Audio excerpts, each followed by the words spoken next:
Bersyukur kepada Allah yang mengucapkan alhamdulillahirabbil alamin. Berselawat kepada Rasulullah yang mengucapkan Allahumma shalli ala sayyidina Muhammad wa ala ali sayyidina Muhammad. Kita pagi ini alhamdulillah dapat melaksanakan salat subuh berjamaah dan mudah-mudahan semua amal ibadah kita diterima oleh Allah Subhanahu wa taala. Dan alhamdulillah pada pagi subuh ini saya melihat di masjid kita sudah dapat ada keseragaman dan kemudian dengan merek penjual subuh masjid At-Taqwa. Masjid Taqwa. Alhamdulillah, mudah-mudahan ini menjadi motivasi untuk kita selalu salat subuh berjamaah dan jangan sampai juga menjadikan nanti yang tidak punya rupiah tidak salat subuh kan? Ini semua sudah motivasi saja. Memang sekarang sudah banyak yang dulu. Hari ini kuliah tidak salah, Pak Gubernur rombongan salah satu bukunya di kalau nggak dari pasar. Alhamdulillah kita memang mendambakan suatu saat nanti akan mendambakan supaya kita suatu saat nanti akan ada yaitu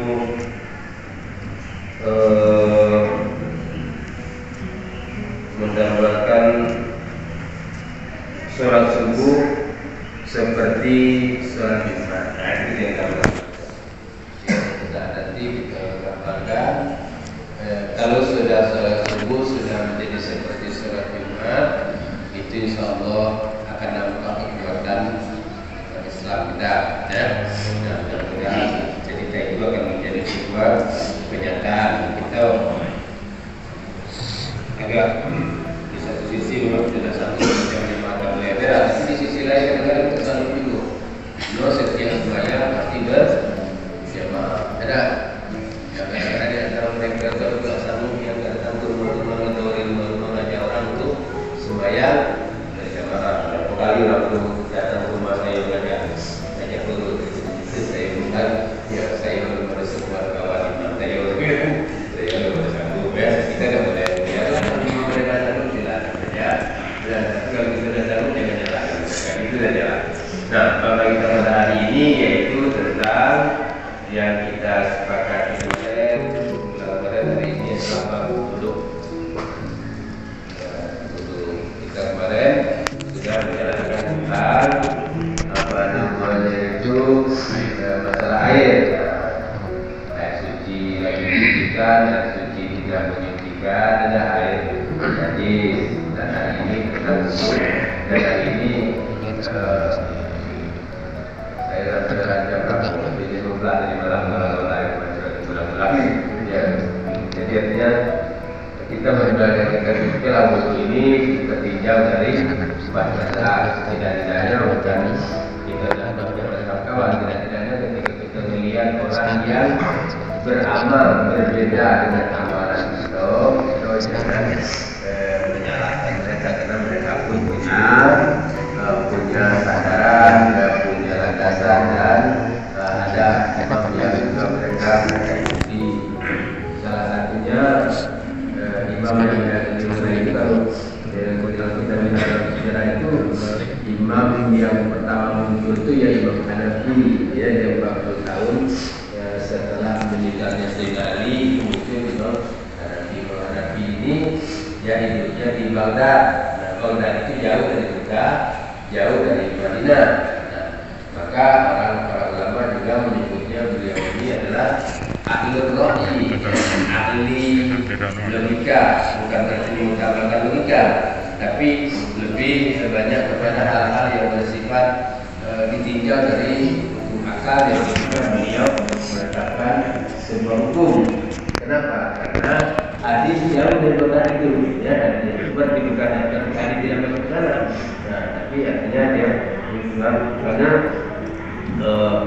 apa namanya itu musafir itu misalnya satu marhala kalau ada satu marhala itu kalau zaman Nabi kalau di Mekah itu jarak dari satu kampung ke kampung yang lain. Nah, jarak kampung dari kampung yang lain itu kalau di waktu di Mekah di Madinah itu memang jaraknya jauh.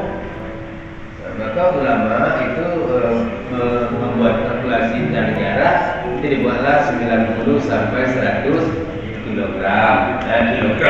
kilometer. Nah, itu ukuran jarak satu marhala. Tapi Imam Hanafi tidak mengukur jarak, dia lebih mengukur kepada musaqqar, tingkat kesulitannya. Nah, tingkat kesulitan yang membuat itu bisa dijamak atau dikosar. Kalaupun jauh jaraknya, tapi tingkat kesulitannya tidak begitu kuat, dia tidak mewajibkan, tidak membolehkan jamak atau kosar. Nah, misalnya kita naik bus, kita naik bus dari sini ke dari sini ke Bungo. Kalau kita naik bus dalam perhitungan kita, bus akan melewati waktu zuhur, misalnya kalau ke Bungo akan melewati zuhur mungkin di Bangkok. Dalam perhitungan kalau di Bangkok, mobil ada bakalan berhenti, mobil bukan mobil kita, tapi mobil bus. 7 orang dan tidak bisa berhentikan tengah-tengah jalan. Kalau macam itu kalau hari yang misalnya jam asar, jam zuhur, saudara asalnya perhitungannya di Bangkok, maka tentu supaya zuhur sekalian bawa asar. Atau karena nunggu sampai ke kemudian ke Bungo, takutnya ke Hulu, maghrib. Nah, lalu kalau zuhur alhamdulillah sholat jamak takdim. Jamak takdim itu mendahulukan yang kedua asalnya kita katakan. Tapi kalau seandainya kita bawa mobil DW yang bisa berhenti di mana baik, karena punya kita, nah. Tapi kalau kita imam yang lain, misalnya tidak betul lah. Pokoknya selama jarak itu teratur, pokoknya malah. Jadi mereka yang melakukan itu, boleh mereka yang tidak melakukan selama. Jadi menurut Imam Hanafi bahwa rukun sholat itu rukun wudhu itu cuma 4. Ya, sesuai dengan apa yang ada di dalam ayat itu lah. Yang alladzina amanu idza kuntum ila sholat faghsilu wujuhakum, basuhlah wajahmu wa aydiyakum ilal marafiq, 2 tangan sampai 2 siku, wamsahu bi ru'usikum, ya, usaplah kepalamu, wa arjulakum ilal ka'baini, ya, 2 kaki hingga 2 matok kaki. Nah, dari Imam Hanafi ini nampak bahwa Imam Hanafi tidak memasukkan niat dalam rukunnya dan tidak memasukkan tartib dalam rukunnya. Tapi dia Imam Hanafi ini apabila kalau usap kepalanya itu 1/4. Karena ada Nabi waktu dia dalam perjalanan habis buang air kecil, Nabi ambil wudhu, beliau mengusap di bagian kuku-kukunya. Jadi tidak di belakangnya. Jadi maka al-Qur'an dia menerjemahkannya adalah 1/4. Kemudian beliau juga mengatakan bahwa kenapa wanita tidak masukkan tertib, karena beliau mengenai waw itu bangsa wa arjulakum ya bangsa itu tidak dimaknakan kepada makna tertib, tapi ditujukan makna waw itu adalah sebagai yaitu mutlaqul syar'i, cuma kemutlakannya. Artinya kalau nak habis sembahyang itu nak kaki dulu baru kepala, nak kepala dulu baru tangan, tidak ada masalah. Itu kalau ada orang kita tengok yang macam itu, dia tuh berarti berbahasa Imam Hanafi. Itu saja kan, jangan tepak tangannya. Asing dari kalau sembahyang macam ini. Nah, ya lah. Pokoknya dalam amalan yang macam itu kita dalam hati kita, lana wa amaluna wa lakum. Amal kamu di kamu, amal kami di kami. Urusan nanti terima atau tidak, itu nanti kita di hadapan Allah dalam jalan Allah yang tahu ya. Kita sekarang menerjemah menerjemahkan kebenaran dengan kita melihat berdasarkan ilmu kita. Nah, yang penting kita tidak ada niat untuk berbohong ya di dalam kita menyampaikan sebuah kebenaran. Maka ulama mujtahid itu kalau dia menetapkan satu hukum yang dia tetapkan itu salah, dia dapat satu pahala. Kalau dia dapat mencontohkan sesuatu yang dia tetapkan benar, dia mendapatkan dua pahala. Kenapa? Karena tidak ada niat dalam diri para ulama itu untuk berbohong dalam menetapkan hukum. Ya. Kalaupun ada terjadi kekeliruan dan sebagainya, itu mungkin keterbatasan dari wawasan atau pemahaman mereka sendiri. Kemudian itu menurut mazhab Imam Hanafi. Sekarang bagaimana menurut Imam mazhab Imam Maliki? Nah, kalau Imam Maliki malah rukun wudu itu 7. Benar? Kenapa? Pertama, dia memasukkan antara niat dan membasuh muka itu terpisah. Niat lain, niat satu rukun, membasuh muka itu jadi satu rukun dari 2. Yang ketiga, membasuh kedua tangan sampai 2 sekund. Kamu mengusap seluruh kepala. Nah, kalau Imam Maliki itu dia kepala itu galau diusap. Apa bedanya diusap dengan membasuh? Membasuh itu berarti airnya ngalir. Kalau usap airnya tidak ngalir. Kalau mencongkol mana boleh masuk, Nah, kalau membasuh itu, kalau usap, atau namanya usap seluruh bagian kepala. Karena beliau memaknai wah misalnya fausilu wujuhakum wa aydikum fausilu bisa betul salah fausilu wujuhakum biruusikum itu bio dimaknakan yang disebut dengan di situ ada lil insaf, artinya makna keseluruhan ya. Jadi seluruh kepala. Itu cara sama dari ayat yang sama ulama menerjemah atau menafsirkannya dengan cara yang berbeda, atau melahirkan hukum yang berbeda. Nah itu jadi membasuh usap kepala karena beliau memaknai di situ adalah insaf. Kemudian yang kelima membasuh kedua kaki sampai kedua mata kaki. Jadi keenam faul adalah mualah itu adalah berkesinambungan setelah masuk muka, kemudian masuk tangan, masuk kepala, usap kepala, berkesinambungan. Tidak boleh sudah masuk muka, main-main dulu, oke? Tangan dua, udah tuh ya, main HP dalam ini kan luka. Jadi minimal selama tidak kering dari rukun yang pertama ya. Ya sudah cukup, walaupun mungkin ada jarak dikit dan lain sebagainya. Nah itu minimal jangan sampai kering air di muka. Kalau sudah kering berarti kita harus ambil 7 bulan. Itu menurut Imam Maliki ini ya. Nah, kemudian atau diukur dengan 2 rakaat sholat sunah. Nah, itu tidak boleh diukur daripada 2. Ya, kemudian mengusap anggota wudu di mana yaitu mengusap anggota wudu di mana tidak ada jarak waktu antara basuhan wudu anggota wudu yang sampai mengering anggota. Jadi kemudian mengusap. Jadi kalau kami urus itu gini, taruh diusap-usap. Nah, dia bisa diusap tadi. Kemudian itu daripada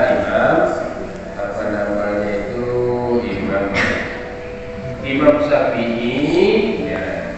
Imam Syafi'i pada wudu itu 6. Kalau Imam Malik tadi 7, Imam Syafi'i 6. Pertama niat saat membasuh wajah. Ya. Jadi ada orang memaknai kalimat ko, ada dua kadang-kadang dia melihat saat sedang macam ko niatnya muncul, tapi yang syarih kita yang sering ke mayoritas kita meletakkan niat, ya, itu pada saat lenturan tangan naik ke punggung. Nawaitu Rabbal Adasil Asrori, ya ada Alhamdulillah ada nawaitu Rabbal Adasil Asrori di istiqlal sholati Alhamdulillah ada nawaitu Lula Alhamdulillah bila lapasnya boleh kita pakai. Intinya niat dalam niat itu bahwa kita meniatkan wudhu ini karena Allah Subhanahu wa Ta'ala. Di situ sudah ada wudhu. Itu komentar air itu kalau lagi disurahkan itu dari sini keluar air kan dari sini keluar dasar. Jadi yang wudhu itu sudah itu dosa tepuk pakai macam itu ya. Baru di samping ini dari paku telinga sebelah kanan, pastikan sampai ke paku telinga sebelah kiri, batas rambut bagian atas sampai ke bawah rambut bagian bawah. Itu harus pastikan bahwa dia telah kalau kita sebelum itu kita dulu tengok keadaan itu rata-rata ada lagi menghalangi lah. Berarti mungkin kita yang bukan ada yang sisihkan kadang-kadang itu ada nampak setelah apa? Pokoknya dia nempel situ kalau dibuka itu airnya itu langsung itu kalau saking kuatnya itu nempel ke ilmu kita itu. Nah itu kalau kita silakan kita kemudian jadi apa namanya itu menerjemahkan air dari tangan sampai ke lutut itu air itu usahakan dari sini ke sini. Ya, jadi jangan air itu dari kalau kita pakai keran itu jangan sampai nanti air itu kedengaran air itu munculnya dari situ ke ujung. Nah, misalkan itu dari jadi baru kita tekan bukan begini, baru gini dulu, baru di ini sampai langsung ke tengah sampai tiga kali. Wajibnya itu sebenarnya meratakan air ke anggota tubuh. Anggota wudhu itu wajibnya. Nah, artinya kalau memang air itu sedikit dan kita sudah yakin sekali itu sudah ada, maka ada kemudian kedua. Tapi kalau airnya banyak lah, ya.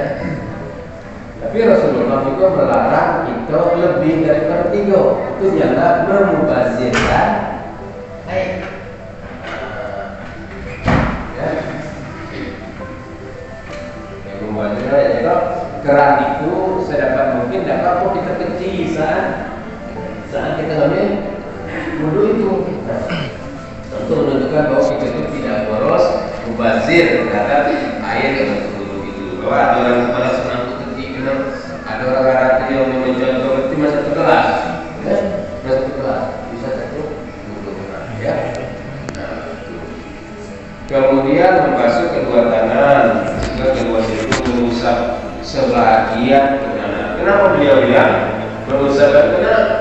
Beliau menerjemahkan ba itu adalah lil ba'di. Kalau tadi lil insaf, ada kali ini diterjemahkan lil ba'di oleh Imam Syafi'i. Artinya dimaknakan sebahagian, paling kurang 3 helai rambut sudah cukup. Tapi banyaknya boleh, ya, banyaknya boleh, ya. Jadi maka ada orang tuh malah dia itu pria bentuk, ya, malah dia naikkannya, ya kan itu kan pria yang hitam kadang-kadang keseringan ngambil di situ itu kadang-kadang nampak ada penggaris ini ya, baris bunga ada, ya kadang-kadang ada yang di sini ya, karena di sini juga kaki dari mana rambut.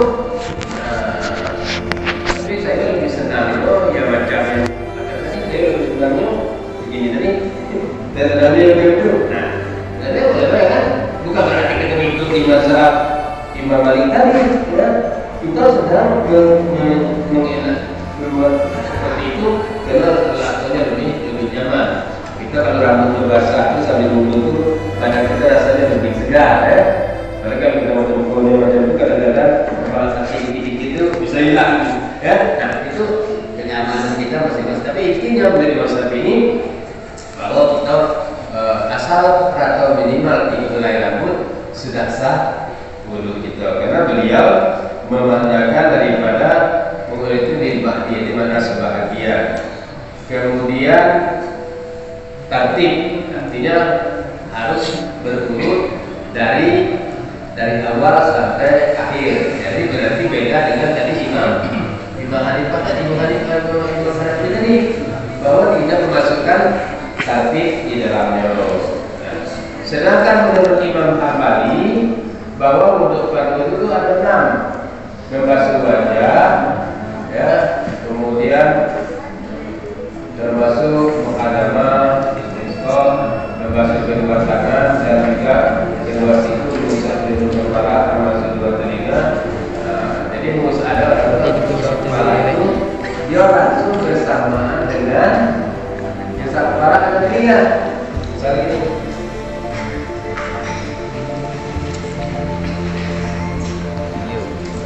Langsung kan? Nah, kalau misalkan sering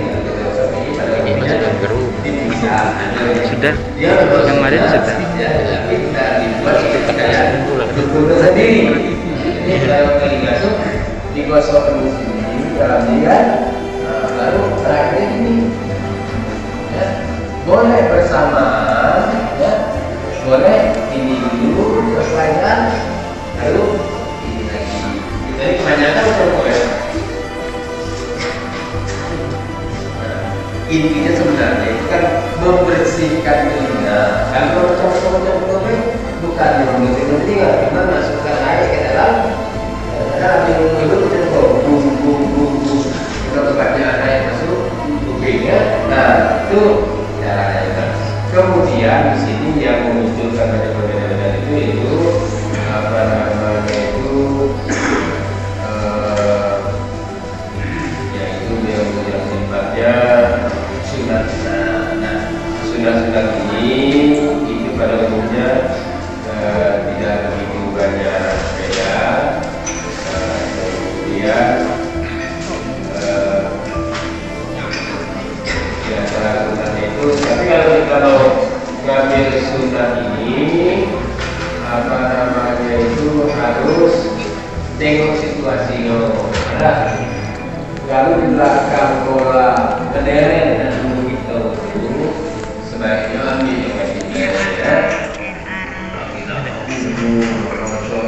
Ini baru mau masukkan itu saya ganti setelah tempat belakang itu. Jadi kalau saya kita di rumah atau orang dalam keadaan seperti itu silakan ambil semua sunahnya. Sunah itu membasuh kedua tangan sampai ke belakang. Jadi sebelum kita itu kita basuh dulu di kemudian basuh kita bangun dalam wadah air yang baru bangun. Kalau ada bangun dan tidur, kita masukkan namanya ke dalam ember, kita turunkan kita ke dalam ember itu kita gosok lagi. Kemudian bersiwak. Bersiwak itu ya mungkin kalau menggunakan siwak silakan kalau kita gosok gigi, ya, mungkin kita tidur. Kemudian mudmadah itu berarti umur masukkan air sekitar separuh atau sepertiga lubang dari mulut dengan bibir tertutup. Masuk air begini. Nah, itu ya. Kemudian separuh daripada sepertiga dari mulut bibir tertutup rapat. Lalu menguncangkan lidah. Itu kita tengok kan? Lalu tengokkan ke orang kayak keluar ya, tutup rapat. Dalam gigi kali digoyang-goyangkan sambil goyang-goyang pipi. Nah, kita namanya lagi sebenarnya. Kemudian ya, bagaimana kita membaca Bismillah sebelumnya. Kemudian istisqa itu menghirup air ke dalam hidung lalu dibuang kembali. Nah, dalam hal ini ada orang menggabungkan antara berkumur dengan masukkan air ke dalam hidung. Nah, coba ya. Tapi ada yang memisahkan berkumur dulu, baru masukkan air ke dalam hidung, sisihkan lagi, kemudian masukkan air itu, sisihkan lagi. Bukannya masuki 3 kali, terus sekali sisihkan, jadi sekali masuk sekali. Dan kalau ada bakteri-bakteri, kalau ada seandainya kuman-kuman, bahkan bisa mendeteksi kalau seandainya dalam kita itu ada tumor pada dalam hidung kita. Jadi kalau seandainya kita sedang sering masukkan air ke dalam hidung tadi, kita sisihkan ternyata ada darah yang keluar dari situ, kita perlu periksa dokter. Dan takutnya ada bukan sekedar ada iritasi dalam kan kalau di dalamnya itu juga ada tumor dan berbahaya, itu bisa mendeteksi. Kemudian bisa mendeteksi daripada tumor tadi, bisa menghilangkan penyakit ispa pada sesak nafas ya. Kemudian ispa itu 10 penyakit terbesar. Kemudian mengusap seluruh kepala, kedua telinga dengan satu isapan air. Kemudian taklil jenggot dan ruah jari. Jenggot ya, mari yang tidak punya jenggot atau berani taklil ya. Ruah jari ini namanya juga ruah jari, supaya menantikan itu berbahaya. Maka oleh karena itu ini merupakan sebuah gambaran perbedaan di antara para imam mazhab tentang tata cara wudu. Jadi menurut sebenarnya simpel-simpelnya yang penting usahakan sempurna agar ibadahnya juga menjadi sempurna. Saya waktu lebih. Masa waktu kita lanjutkan dengan yaitu hal-hal yang membatalkan wudu.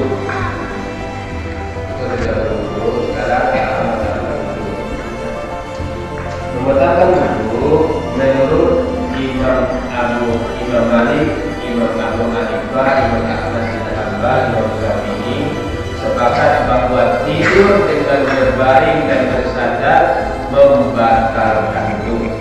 Sepakat ya.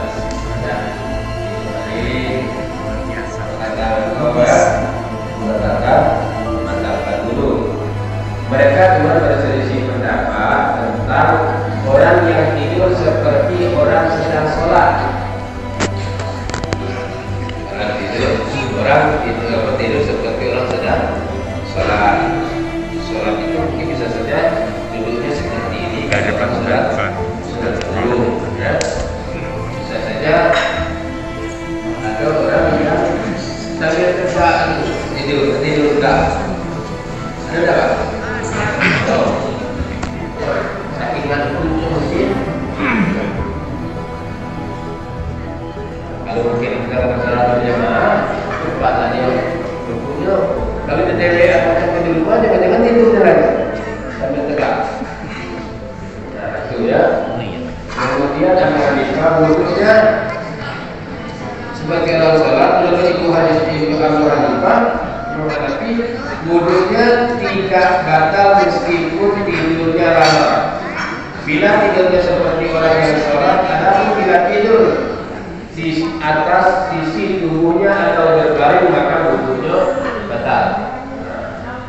Itu akan kita lihat nanti teman-teman Imam Syafi'i. Imam Malik katakan wudhunya batal bila posisinya rukuk dan sujud dan bila waktunya lama. Misalnya gini, ada orang ya, entah hati ngantuknya sedang apa nama itu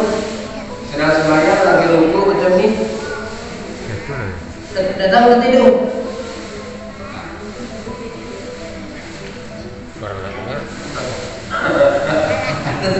Tidur sambil rukuk.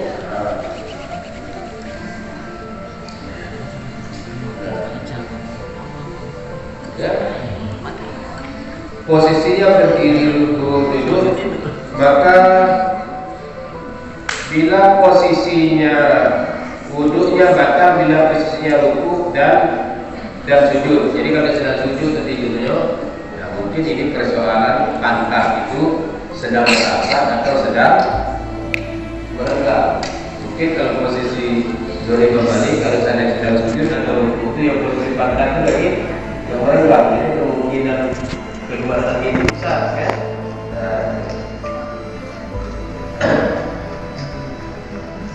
Sedangkan bila posisinya berdiri dan duduk maka tidak batal.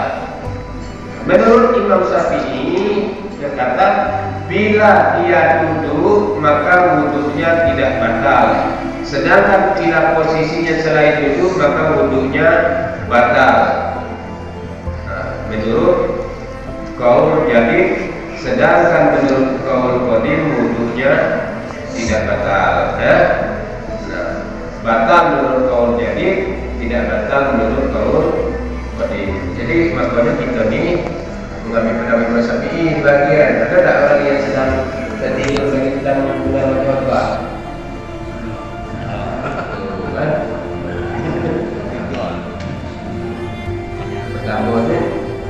Pertama tu benci dengan timnya dan hidup kan? Dunian.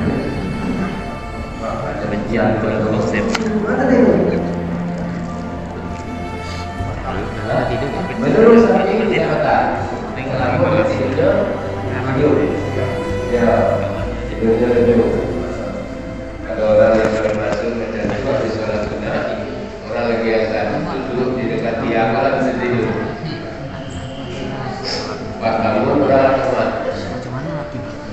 Habis bayar ada seorang. Apa ajaran masjidnya? Dia sholat. Bangunlah kami. Sudah sana semua mata kalau balik. Pokoknya pada saat balik lagi tidur. Jadi untuk kita ini banyak. Kalau andaikan seandainya kita tidur duduk itu batal kan mungkin. Orang lagi koma banyak dan barat. Kalau baca kita ini dekat aja. Kalau baca jago melangkai orang banyak ke belakang. Itulah.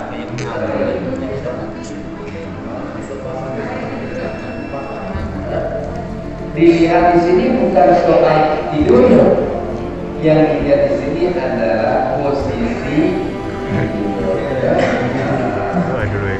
Jadi dijelaskan di sini tidurnya ada berkemudian berbatal. Tapi di sini kan orang tidur dalam posisi duduk, kok duduknya tidak batal.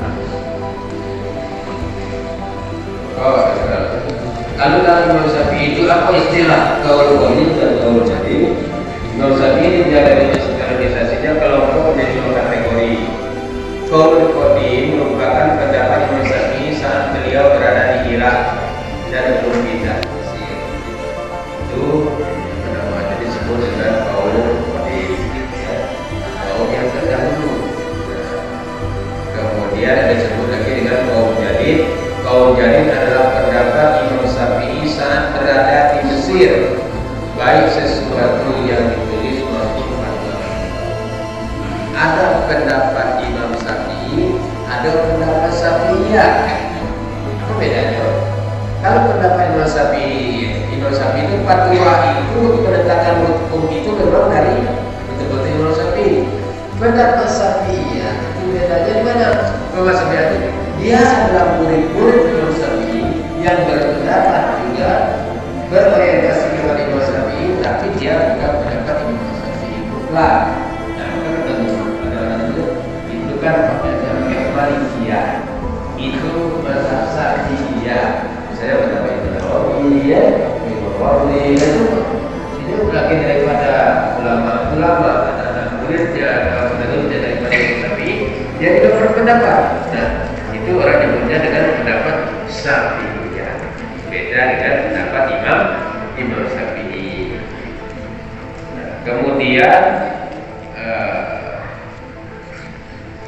kemudian lagi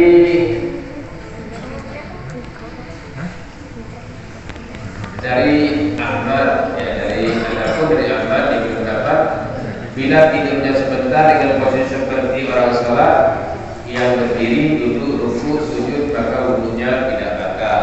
Sedangkan bila tidurnya lama maka batal. Ini menurut apa namanya itu menurut Imam Ahmad. Ya. Kalau tidurnya kelamaan itu maka sebentar ya. Tidak. Tapi kalau memang lama-lamanya sudah nanti kau mimpi kan yang menjaga kan, kita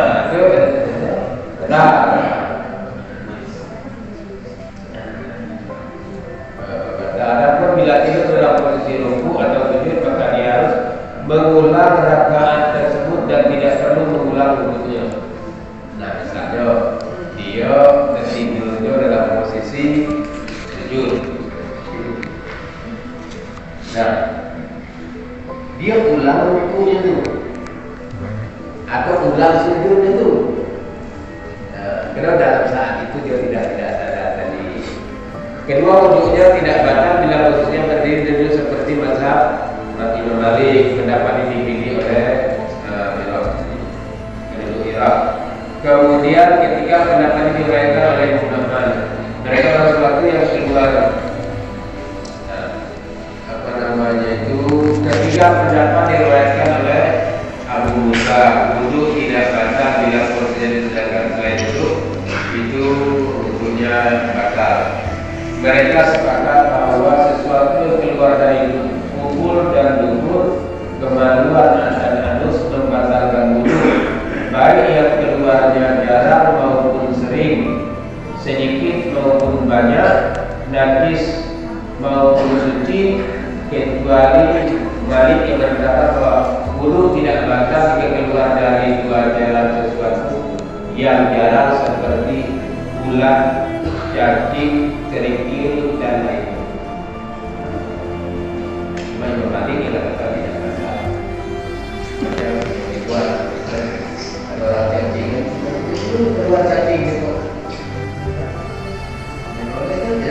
Tidak batal. Kecuali yang keluar itu kotoran. Lalu kalau ulama yang lain sepakat bahwa itu batal. Bagi orang maupun sedikit, tentu dia ini sebenarnya itu batal. Tidak batal. Tentu itu ada berapa macam? Ada 4 jenis tentu. Coba, ya Pak. Ada 4 jenis tentu. Pertama, suaranya besar, baunya kecil. Suaranya baik, bubuk, tapi tidak ganti. Baunya tidak belalah. Ada juga yang suara berarti tiba-tiba kita duduk berapa tahun tiba-tiba muncul baunya. Suaranya tidak ada, tapi biasa mereka toleran. Berapa dia aku? Buat saya tentu mana? Ini semua ya. Yang ketiga kentul lari tahan-tahan. Keluar juga tinggi. Saya kena sering saya mencoba. Awal lagi duduk rame-rame yang macam tiba-tiba ada tahan lagi. Mana orang tu kan tidak keluar orang banyak dilangkai itu. Kadang-kadang mereka keluar, mereka tidak pergi keluar. Kadang-kadang mulai ada kawan mereka supaya dia keluar itu yang ketiga, yang keempat itu yang suaranya besar, bau luar biasa. Kenapa? Ya ternyata bukan hanya angin yang keluar, ampas jadi keluar.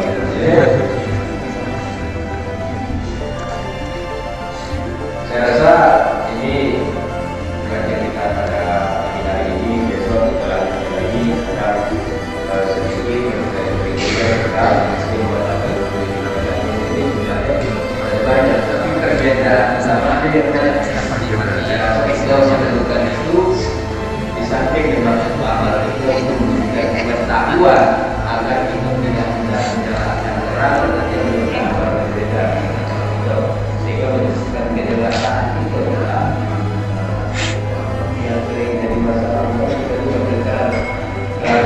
peningkatan alwaki atau pejabat atau ulama besar yang biasa. Kenapa? Karena kebebasan. Saya rasa di sini yang dapat saya sampaikan.